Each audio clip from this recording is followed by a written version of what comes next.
ഇന്ത്യയിലെ ജനങ്ങളെ വിഭാഗീയവൽക്കരിച്ച് മതസംഘർഷത്തിന്റെ പാതയിലൂടെ നടത്തിപ്പിച്ച ഒരുപാട് സംഘടനത്തിന്റെ കഥ നമുക്കറിയാം. ഇപ്പൊ അടുത്ത മണിപ്പൂരിൽ കണ്ടു, 2002 ഗുജറാത്തിൽ കണ്ടു, മുറാദാബാദിൽ കണ്ടു, പലയിടത്തും നമ്മൾ കണ്ടിട്ടുണ്ട്. ഈ RSS പ്രത്യയ ശാസ്ത്രത്തിനെ എതിർക്കുന്ന ഒരൊറ്റ രാഷ്ട്രീയ പ്രത്യയ ശാസ്ത്രമാണ് ഇടതുപക്ഷ പ്രത്യയ ശാസ്ത്രം. അതാണ് ചങ്കുറപ്പോടുകൂടി നിന്നുകൊണ്ട് ഈ ചരിത്ര ദംശനത്തിനെ കുറിച്ചും മറ്റുള്ള വൃത്തിഹീനമായിട്ടുള്ള മനുഷ്യവിരുദ്ധ പ്രവർത്തനങ്ങളും കേരളത്തിൽ പഠിപ്പിക്കില്ല എന്ന് പറയുന്ന ഒരു സഖാവാണ് കേരളം ഭരിക്കുന്നത്. തമിഴ്നാട്ടിലും അത് പറയുന്നത് സ്റ്റാലിൻ. അപ്പോൾ കേരളത്തിനൊരു പ്രത്യേകതയുണ്ട്. ആ പ്രത്യേകത ബഹുസ്വരതയുടെ പ്രത്യേകതയാണ്, വൈവിധ്യത്തിന്റെ പ്രത്യേകതയാണ്, നവോത്ഥാനത്തിന്റെ പ്രത്യേകതയാണ്. ഉജ്ജ്വലമായിട്ടുള്ള മാനവിക ദർശനങ്ങൾ ഉരുത്തിരിഞ്ഞു വന്ന ഭൂമിയാണ് കേരളം. അതേ കേരളത്തിൽ തന്നെയാണ് തിരൂരങ്ങാടിയും ഉള്ളത്. ചരിത്രം മുറുങ്ങിക്കിടക്കുന്ന ഭൂമി, ചരിത്ര സ്മരണകളെ നെഞ്ചിലേറ്റിക്കൊണ്ട് 1400 മുതൽ മുന്നോട്ട് നടന്നിട്ടുള്ള ഭൂമിയാണ് തിരൂരങ്ങാടിയുടെ മണ്ണ്. വൈദേശിക ആധിപത്യത്തിനെതിരെ ഉജ്ജ്വല പോരാട്ടം നടത്തിയ ഈ കടലോര പ്രദേശം മുതൽ കോഴിക്കോട് മുതൽ പൊന്നാനി വരെ, അല്ലെങ്കിൽ കണ്ണൂർ മുതൽ പൊന്നാനി വരെയുള്ള പ്രദേശങ്ങളിൽ ഉജ്ജ്വലമായ പോരാട്ടത്തിന്റെ ഭൂമിയാണ്. പോർച്ചുഗീസ് സാമ്രാജ്യത്വത്തിനെതിരായി, ബ്രിട്ടീഷ് സാമ്രാജ്യത്വത്തിനെതിരായിട്ടൊക്കെ നടന്നിട്ടുള്ള ഭൂമി. ആ ബ്രിട്ടീഷ് സാമ്രാജ്യത്വത്തിന്റെ കിരാതമായ നടപടികൾക്കെതിരായിട്ട് പോരാട്ടം നടത്തിയിട്ടുള്ള യുഗപ്രഭാവന്മാരായിട്ടുള്ള അലി മുസ്ലിയാരുടെയും വരിയങ്കുന്ന അഹമ്മദ് ഹാജിയുടെയും KP കേശവമേനോനും നാരായണ മേനോനും മാധവ മേനോനും ബ്രഹ്മദത്തൻ നമ്പൂതിരിപ്പാടും ഒക്കെ നടന്നു നീങ്ങിയിട്ടുള്ള പുണ്യഭൂമിയാണ് ഈ മണ്ണ്. തിരൂരങ്ങാടിയിലെ കിഴക്കേങ്ങാടിയിൽ അലി മുസ്ലിയാർ ദറസ് നടത്തിയപ്പോൾ അവിടെ നിന്നാണ് മലബാർ കലാപത്തിന്റെ ബീജാവാപം ഉടലെടുക്കുന്നത്. അവിടെ നിന്നുകൊണ്ടാണ് ബ്രിട്ടീഷ് സാമ്രാജ്യത്വത്തിനെതിരായ പോരാട്ടം ആരംഭിക്കുന്നത്. എന്തിനാ ഇവരൊക്കെ മരിച്ചു വീണത്? തൂക്കുമരത്തിലേറിയിട്ടും വെട്ടികൊണ്ടിയിട്ടിട്ടും അനന്തര തലമുറ മര്യാദയ്ക്ക് ജീവിക്കാൻ. മഹാത്മാഗാന്ധി എന്തിനാ വെടിയേറ്റ് മരിച്ചത്? ഈ രാജ്യത്തിന് എല്ലാവരും ഒന്നാണെന്ന് കാണിച്ച് മുദ്രാവാക്യം ഈശ്വര ഹല്ലാ തേരേ നാം എന്ന് പറഞ്ഞപ്പോഴാണ് നഥുറാം ഗോഡ്സെ വെടിവെച്ചത്. RSSന് അത് ഇഷ്ടമല്ല. മുസൽമാനും ഹിന്ദുവും ക്രിസ്ത്യാനിയും ഒന്നാണെന്ന് പറയുന്നത് RSSന് ഇഷ്ടമല്ല. മറ്റു മതത്തിലെ വർഗീയവാദികൾക്കും ഇഷ്ടമല്ല, ജമാഅത്തെ ഇസ്ലാമിക്ക് ഇഷ്ടമല്ല. അപ്പോൾ അത്തരത്തിലുള്ള ബഹുസ്വരതയെ കളഞ്ഞുകൊണ്ട് ഇവിടെ അലി മുസ്ലിയാരുടെ കാലഘട്ടം മുതൽ ബഹുസ്വരതയാണ്, സ്നേഹമാണ്, ത്യാഗമാണ്, സാഹോദര്യമാണ്. അതിനെ ചേർത്ത് പിടിക്കുന്ന ഭൂമിയാണ് തിരൂരങ്ങാടിയുടെ ഈ ചരിത്ര പ്രസിദ്ധമായിട്ടുള്ള ഭൂമി. എത്രയെത്ര പള്ളികൾ! ആ പള്ളികളൊന്നും ഈജിപ്ഷ്യൻ വാസ്തുശില്പകലയിലോ മുഗൾ വാസ്തുശില്പകലയിലോ ഉള്ളതല്ല. ഇവിടെ പ്രത്യേക പള്ളി നിർമ്മാണമാണ് തിരൂരങ്ങാടിയുടെ പരം. ഹിന്ദു മുസ്ലിം സംസ്കാരത്തിന്റെ ശില്പകലാ വൈവിധ്യം സമന്വയിച്ചിട്ടുള്ള പള്ളികളാണ് തിരൂരങ്ങാടിയിലെ ഭൂരിഭാഗം പ്രദേശത്ത്. അലി മുസ്ലിയാരുടെ കാലഘട്ടത്തിൽ അടക്കം പണി കഴിപ്പിച്ചിട്ടുള്ള പള്ളികൾ. എന്തൊരു മാനവികതയാണ് അതിനുള്ളത്! തിരൂരങ്ങാടിയെ പണ്ട് 1032 സൈനുദ്ദീൻ മഖ്ദൂം രണ്ടാമന്റെ പൗത്രൻ എഴുതിയിട്ടുള്ള ചരിത്ര പുസ്തകത്തിൽ വിളിക്കുന്നത് തിരൂരങ്ങാടിയെ ഏഷ്യയിലെ ഹോങ്കോങ് എന്നാണ്. വിശ്വപ്രസിദ്ധമായിട്ടുള്ള അന്നത്തെ പഴയ കാലഘട്ടത്തിലെ വാണിജ്യ കേന്ദ്രമായിട്ടുള്ള ഈ ഏഷ്യയിലെ തന്നെ അത്ര പ്രസിദ്ധമായ സ്ഥലത്തോടാണ് ഇതിനെ ഉപമിച്ചു. അദ്ദേഹത്തിന്റെ പൗത്രനായിട്ടുള്ള നെല്ലിക്കുന്നത്ത് മുഹമ്മദ് ഹാജി ഇപ്പൊ ജീവിച്ചിരിക്കുന്ന MN കുഞ്ഞഹമ്മദ് ഹാജിക്ക് ആ ചരിത്ര പുസ്തകം കൊടുത്തിട്ടുണ്ട്, ഈ തിരൂരങ്ങാടിയെ കുറിച്ച് എഴുതിയിട്ടുള്ളത്. ഞാൻ മിനിഞ്ഞാന്ന് MN കുഞ്ഞഹമ്മദ് ഹാജിയെ പോയി കണ്ടു. വലിയ വലിയ പാരമ്പര്യമുള്ളവരാണ് തിരൂരങ്ങാടിയിലുള്ളത്. വലിയ വലിയ ദേശീയ പ്രസ്ഥാനത്തിന്റെ പാരമ്പര്യം, ഈ രാജ്യത്തിന്റെ ചരിത്രത്തിന് നെഞ്ചോട് ചേർത്ത് കൊടുക്കുന്ന പാരമ്പര്യം, അങ്ങനെയുള്ള വലിയ പൈതൃകമുള്ള ഭൂമിയിൽ ഇവിടെ നേരത്തെ സൂചിപ്പിച്ച ഈ ടൂറിസം വികസനത്തിന് ഞാൻ സൂചിപ്പിച്ച കടലും കായലും പുഴയും ഒക്കെ ഒത്തുചേരുന്ന എത്രയോ സംഗമ സ്ഥാനങ്ങളുണ്ട് തിരൂരങ്ങാടിയിൽ. മനോഹരമായ ഭൂപ്രദേശം. അതിനെയൊക്കെ സമന്വയിപ്പിച്ചുകൊണ്ട് നിശ്ചയദാർഢ്യമുണ്ടെങ്കിൽ, ശുഭാപ്തി വിശ്വാസമുണ്ടെങ്കിൽ, ലക്ഷ്യബോധമുണ്ടെങ്കിൽ, ആശയദൃഢതയുണ്ടെങ്കിൽ ഇതിനെ മനോഹരമായ ഒരു ടൂറിസ്റ്റ് മേഖലയാക്കി മാറ്റാം. 10-40 കൊല്ലം എവിടെ ഉണ്ടായിരുന്ന ജനപ്രതിനിധികൾ എന്തുകൊണ്ട് ഇത്തരത്തിലുള്ള ആശയത്തിന് രൂപം കൊടുത്തിട്ടില്ല? ആരെയും വ്യക്തിപരമായിട്ട് പറയേണ്ട കാര്യമില്ല. ആശയം വരണമെങ്കിൽ ചിന്ത വേണം, ചിന്ത വരണമെങ്കിൽ ആശയ ദൃഢത വേണം. അങ്ങനെയുള്ള ഒരു ഭാവനാസമ്പന്നമായിട്ടുള്ള ഒരു ചിന്തയുടെ പ്രസ്ഥാനമാണ് ഇടതുപക്ഷ പ്രസ്ഥാനം. അതാണ് കേരളത്തിൽ സമഗ്രമായിട്ടുള്ള മേഖലകളിൽ പിണറായി ഗവൺമെന്റ് ഇത്തരത്തിലുള്ള വികസന പ്രക്രിയ നടപ്പിലാക്കിയത്. നമ്മുടെ കൺമുന്നിൽ കാണുന്നത് ഈ വികസന പ്രക്രിയകളെല്ലാം, അതൊന്നും നിഷേധിക്കാൻ പറ്റില്ല. ഇതിലൂടെ കടന്നു പോകുന്ന നാഷണൽ ഹൈവേ 66 ആയാലും വിദ്യാഭ്യാസ രംഗത്തും ആരോഗ്യ രംഗത്തും നടന്നിട്ടുള്ള ഉജ്ജ്വലമായിട്ടുള്ള പരിണാമങ്ങളാണെങ്കിലും, സാമൂഹിക ക്ഷേമ പെൻഷൻ പദ്ധതികളാണെങ്കിലും, ഗെയിൽ ഗ്യാസ് പദ്ധതിയാണെങ്കിലും, ഇതൊക്കെ പറയുമ്പോൾ ഞങ്ങൾ ഇതൊന്നും അംഗീകരിക്കില്ല എന്ന് UDF എന്തിനായി പറയുന്നത്? എന്തിനാണ് പറയേണ്ട ആവശ്യം? അലി മുസ്ലിയാരുടെയും ശ്രീനാരായണ ഗുരുദേവന്റെയും അങ്ങനെയുള്ള ഉജ്ജ്വല പൈതൃകങ്ങളുടെ ഭൂമിയല്ലേ കേരളത്തിന്റെ ഭൂമി? സത്യം മാത്രം പറഞ്ഞവരല്ലേ അവർ? എന്തിനാ വസ്തുതയെ നമ്മൾ നിഷേധിക്കുന്നത്? ഈ റോഡ് നാഷണൽ ഹൈവേ കണ്ടുകൊണ്ട് അത് പടുത്തുയർത്താൻ ഈ ഗവൺമെന്റിന്റെ ഇച്ഛാശക്തിയാണെന്ന് പറയാൻ എന്തിനാ ഇത്ര മടി? മനുഷ്യന് പണ്ടേ മുതൽ ഒരു സ്വഭാവമുണ്ട്.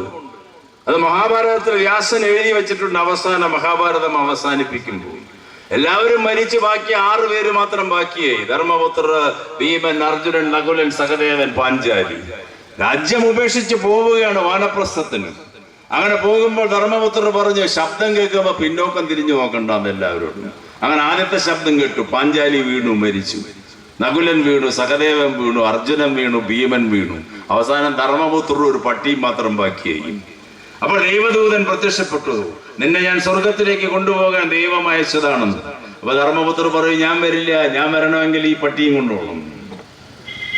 അപ്പൊ ദൈവദൂതൻ 2 ചോദ്യം ചോദിക്കും, അതിന് ഉത്തരം പറഞ്ഞാൽ വരാം, നിന്നെ കൊണ്ടുപോകാം, ഈ ശ്വാനനെയും കൊണ്ടുപോകാം എന്ന് പറഞ്ഞു. അങ്ങനെ ആ ചോദ്യമാണ് ലോകത്തിലെ ഏറ്റവും വലിയ അത്ഭുതം എന്താണ് വ്യാസൻ ചോദിച്ച ചോദ്യം. അതിന് ധർമ്മപുത്രർ മറുപടി പറഞ്ഞു, ലോകത്തിലെ എല്ലാ ചരാചരങ്ങളും നശിക്കുമ്പോൾ മനുഷ്യന്റെ മാത്രം ധാരണ മനുഷ്യൻ മരിക്കില്ല എന്നാണ്. നമ്മളിപ്പോഴും പല മരണ വീട്ടുകളിലും പോയാൽ ആ ഭാവം കാണാം. അവരൊക്കെ മൃതദേഹം അവിടെ കിടക്കുമ്പോൾ നമ്മൾ വേറെ വല്ല വർത്താനത്തിൽ മുഴുകി നിൽക്കുക. നാളെ നമുക്ക് ഈ വിധി വരുന്ന ആരും ആലോചിക്കുന്നില്ല. എത്ര സുന്ദരമായിട്ട് വ്യാസൻ അത് എഴുതി വെച്ചത്. രണ്ടാമത്തെ അത്ഭുതം എന്താണെന്ന് ചോദിച്ചപ്പോൾ ധർമ്മപുത്രർ പറഞ്ഞു, ഒരു മനുഷ്യൻ മറ്റൊരു മനുഷ്യന്റെ ദോഷം മാത്രമേ കാണൂ. അതുപോലെ UDF, പ്രത്യേകിച്ച് പ്രതിപക്ഷ നേതാവ്, ദോഷം മാത്രം ഇങ്ങനെ കണ്ടുകൊണ്ടിരിക്കുക. നല്ല ഗുണം കാണണ്ടേ? എന്തുകൊണ്ട് വികസന പദ്ധതികളെ കുറിച്ച് ശ്ലാഘിച്ച് സംസാരിക്കുന്നില്ല അദ്ദേഹം? വായിക്കുന്ന നേതാവാണെന്ന് പറഞ്ഞത്. വായിക്കട്ടെ, കൂടുതൽ വായിക്കട്ടെ. നമ്മളൊക്കെ വ്യക്തിപരമായിട്ട് അറിയുന്നതാണ് പ്രതിപക്ഷ നേതാവിന്. വായന കൂടുമ്പോൾ ഹൃദയവിശാലത കൂടണം, മനസ്സ് വലുതാവണം, സത്യം സത്യമായിട്ട് പറയണം, നുണ പറയാനുള്ളതാകരുത് വായന. ഈ നാഷണൽ ഹൈവേയെ കുറിച്ച്, വിദ്യാഭ്യാസ വികസനത്തിനെ കുറിച്ച്, ആരോഗ്യരംഗത്തിന്റെ പരിണാമത്തിനെ കുറിച്ച്, നാട്ടിൽ ഈ സാമൂഹിക ക്ഷേമ പെൻഷൻ കൊടുക്കുന്നതിനെ കുറിച്ച്, ഈ അതിദാരിദ്ര്യ വിമുക്തമാക്കിയ സംസ്ഥാനത്തെ കുറിച്ച് എന്തുകൊണ്ട് മിണ്ടുന്നില്ല? നവംബർ 1-ാം തീയതി അതിദാരിദ്ര്യ വിമുക്തമാക്കിയിട്ടുള്ള മഹാസമ്മേളന പ്രഖ്യാപനം നടക്കുമ്പോൾ പ്രതിപക്ഷ നേതാവും UDF MLA-മാരും എന്തുകൊണ്ട് അതിൽ പങ്കെടുത്തില്ല? രാഷ്ട്രീയം മാറ്റിവെക്ക്. ഇന്ത്യ രാജ്യത്തിലെ ഒരു സംസ്ഥാനത്തിന്റെ ആദ്യമായിട്ടുള്ള പ്രഖ്യാപനമാണ് അതിദാരിദ്ര്യ വിമുക്ത സംസ്ഥാനമെന്ന്. ഇന്ത്യയിലെ 3 കുത്തക ദേശീയ പത്രങ്ങൾ, Indian express, Hindu, times of India, ഇതൊന്നും കമ്മ്യൂണിസ്റ്റുകാരുടെ പത്രങ്ങളല്ല. അവർ എഡിറ്റോറിയൽ എഴുതി മുഖപ്രസംഗം. ഇത് ഇന്ത്യ രാജ്യത്ത് സ്വാതന്ത്ര്യം കിട്ടിയതിന് ശേഷം ആദ്യമായിട്ട് നടന്ന ഒരു പ്രക്രിയയാണ് ഈ അതിദാരിദ്ര്യ വിമുക്തമാക്കൽ. എന്തുകൊണ്ട് ഇവരത് അംഗീകരിക്കുന്നില്ല, അഭിനന്ദിക്കുന്നില്ല? ഒരുപാട് കാര്യങ്ങൾ നമ്മുടെ മുന്നിലുണ്ട്. വയനാട് ദുരന്തം കഴിഞ്ഞു, ഭീകരമായ ദാരുണമായ ദുരന്തം, മനുഷ്യജീവൻ അപകടത്തിലായി. കേന്ദ്ര ഗവൺമെന്റ് നമ്മളെ ആശ്വസിപ്പിച്ചില്ല, ഒരു രൂപ തന്നില്ല. നമ്മൾ അവിടെ കൃത്യമായിട്ട് ഇപ്പൊ കഴിഞ്ഞ മാസത്തിൽ അവിടെ 200 ചില്ലുവാനം വീടുകൾ തുറന്നു കൊടുത്തു. പ്രധാനമന്ത്രി വന്ന് ആശുപത്രിയിൽ പോയി ഈ കുട്ടികളെ കണ്ട് ഒരു കുട്ടിയെ എടുത്ത് പ്രധാനമന്ത്രിയുടെ താടി തടവിപ്പിച്ച ആ കുട്ടിയെ മടിയിലിരുത്തിക്കൊണ്ടാണ് കേരളത്തിന്റെ മുഖ്യമന്ത്രി സഖാവ് ആ കുട്ടിയെ മടിയിലെത്തിക്കൊണ്ട് പറഞ്ഞു, നിനക്ക് നഷ്ടപ്പെട്ട വീടിന്റെ താക്കോലിത. അതാണ് ഇടതുപക്ഷം. മനുഷ്യനെ ചേർത്ത് പിടിക്കണം, മാനവികതയെ ചേർത്ത് പിടിക്കണം. ആ രാഷ്ട്രീയമാണ് നമ്മൾ പറയേണ്ടത്. അല്ലാതെ ഉപരിപ്ലവമായിട്ടുള്ള നശീകരണ രാഷ്ട്രീയം പറയരുത്. ഇടതുപക്ഷം എന്ന് പറഞ്ഞാൽ സർഗാത്മക രാഷ്ട്രീയം പറയണം, ക്രിയാത്മക രാഷ്ട്രീയം പറയണം. അങ്ങനെ പറയുമ്പോൾ, അത് പ്രവർത്തിക്കുമ്പോൾ തിരൂരങ്ങാടി ഒരുപാട് വികസിപ്പിക്കൽ മതമാണ് പ്രശ്നമെന്ന് ചില മുസ്ലിം ലീഗ് നേതാക്കന്മാർ പറയുന്നത് ശുദ്ധ സംബന്ധമാണത്. മതമല്ല പ്രശ്നം. എരിയുന്ന പൊരിയുന്ന വയറാണ് പ്രശ്നം. മതത്തിനെ നമ്മൾ ബഹുമാനിക്കുന്നു, മതത്തിന്റെ ഉന്നത മൂല്യങ്ങളെ ബഹുമാനിക്കുന്നു ഇടതുപക്ഷം. പക്ഷേ അന്ധവിശ്വാസത്തിനെയും യുക്തിരഹിത ചിന്തകളെയും ബഹുമാനിക്കില്ല. പ്രവാചകൻ പറഞ്ഞതും ക്രിസ്തുദേവൻ പറഞ്ഞതും ശ്രീരാമൻ പറഞ്ഞതും നമ്മൾക്ക് അംഗീകരിക്കാം. അത് ഉജ്ജ്വലമായ മുഹൂർത്തങ്ങളാണ്, ഉജ്ജ്വലമായ മൂല്യങ്ങളാണ്. അതിനെ കൂട്ടുപിടിച്ചുകൊണ്ടാണ് സാമ്രാജ്യത്വ വിരുദ്ധ പോരാട്ടം തിരുരങ്ങാടിയിൽ നടന്നത്. അത്തരത്തിലുള്ളൊരു മാറ്റത്തിന്റെ ചാലക ശക്തിയായിട്ട് നമ്മൾ മാറുമ്പോൾ ഇവിടുത്തെ താലൂക്ക് ആശുപത്രി ജില്ലാ ആശുപത്രിയാക്കാൻ പറ്റും. ഈ മേഖലയിൽ ഉപരിപഠനത്തിനുള്ള ഹയർ എഡ്യൂക്കേഷൻ മേഖലയിൽ ഒരുപാട് സാധ്യതകളുണ്ട്. ഇവിടെ ഏറ്റവും വളർന്നു വരുന്ന യുവാക്കൾക്ക് പഠിക്കാനും ഈ പല വിഷയങ്ങളെ വൈജ്ഞാനിക സമൂഹത്തിന്റെ ഭാഗമായിട്ട് റിസർച്ച് ചെയ്യാനും ഒക്കെയുള്ള ഒരുപാട് സ്ഥാപനങ്ങൾ ഇവിടെ വരാൻ സാധ്യതയുണ്ട്. കാരണം 1400 മുതൽ ഇസ്ലാമിക വിജ്ഞാനത്തിന്റെ തത്വചിന്തയും പാണ്ഡിത്യവും പടർന്നൊഴുകിയിട്ടുള്ള ഭൂമിയാണ്. അറബിത്തങ്ങന്മാരും മമ്പുറന്തങ്ങന്മാരും ഒക്കെ വൈജ്ഞാനിക സാഗരത്തിന്റെ പ്രതീകങ്ങളായിരുന്നു ഇവർ. വലിയൊരു പൈതൃകമുണ്ട് ഇവിടെ. അതിനെ വളർത്തിക്കൊണ്ടുവരാൻ നമുക്ക് സാധിക്കും. എമ്മാട് ടൗണിലെ ബ്ലോക്കിനെ നമുക്ക് മാറ്റാൻ പറ്റും. പുതിയ പുതിയ പദ്ധതികൾ ആവിഷ്കരിച്ചുകൊണ്ട് പുതിയ അപ്രോച്ച് റോഡ്, അതൊക്കെ കൃത്യമായ പദ്ധതികളിലൂടെ ഇടതുപക്ഷം മുന്നോട്ട് വരും. കഴിഞ്ഞ ദശകങ്ങളായിട്ട് ഇതിനൊന്നും ഒരു നല്ല ക്രിയാത്മകമായിട്ട് നടപടികൾ എടുക്കാതെ മുന്നോട്ട് പോയതിന്റെ ഫലമായി പിറകോട്ട് പോയി ഈ മണ്ഡലം. രാഷ്ട്രീയം പറയണം, രാഷ്ട്രീയമാണ് പറയേണ്ടത്, വ്യക്തിപരമായിട്ടുള്ള പ്രശ്നങ്ങളല്ല പറയേണ്ടത്.